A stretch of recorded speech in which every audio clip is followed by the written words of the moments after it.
picks you're really sold on, the ones you're not. I know you love the Brian Branch pick. Most people do. Yeah. Where's Jeff at? What's the grade? I would probably give him a B at this point, B minus. Depending on how you want to look at it, for me, I factor in a lot of things. A big reason why I gave them a B is they found players that are going to be able to make an impact day one. That's what matters. Like, again, should they have taken Jalen Carter? Should they have done this? All that is great. And it's something that I feel like, okay, maybe looking back on in a year, we could have that thought process of, dang, Jahmyr Gibbs is hurt, or God forbid, or Jack Campbell didn't pan out. But as of right now, we know nothing about these players.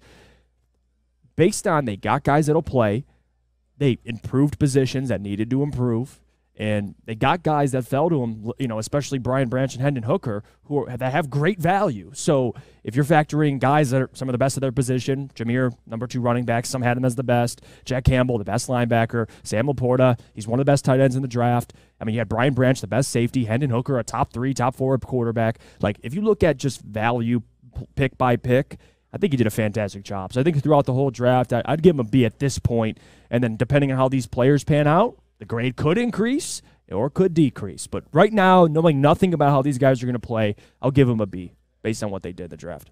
Okay. I want to bring up some bad memories. Oh, gosh. I do. All right. I think it's important.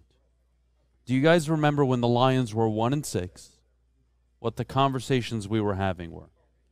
Obviously, I was very frustrated with Dan Campbell, ready to throw him out of the building. And then I was told by not all of you, I don't want to call anybody out in the chat, but let's just say 30-40% of the fan base, based on my Twitter and chat interactions. I think that's a fair number, maybe even more.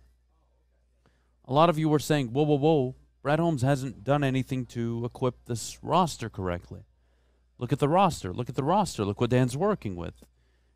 And then 2-3 weeks go by, and Dan's actually coaching a lot better, making less mistakes. They fire, who was the secondary coach? I forget his name. Aubrey Pleasant. Yep. And the team goes on this 8-2 run, and you're like, man, team looks really good. A lot of talented players. It all changes by winning. And why I'm bringing that up is the grade I give this right now, or you, doesn't matter if they're winning. Does that make sense? If the players perform, then a pre-draft, post-draft grade doesn't really fucking matter, right? It really doesn't. So you want my initial thoughts, my initial grade? I'm going to agree with you.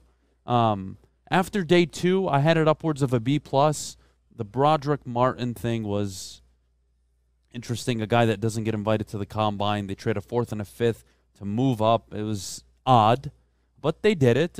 Overall, I'm going to give him a B. I think it's hard for me to look past pick number 12. Again, I think Jahmyr Gibbs is going to be a very good football player. I do.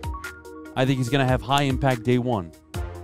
You don't draft running backs in the first round. It just doesn't work. But again, if he's a hybrid, if he's a wide receiver more than a back, if he's a Deebo Samuel mixed with Alvin Kamara, sign me the hell up. You can justify that pick with that type of player.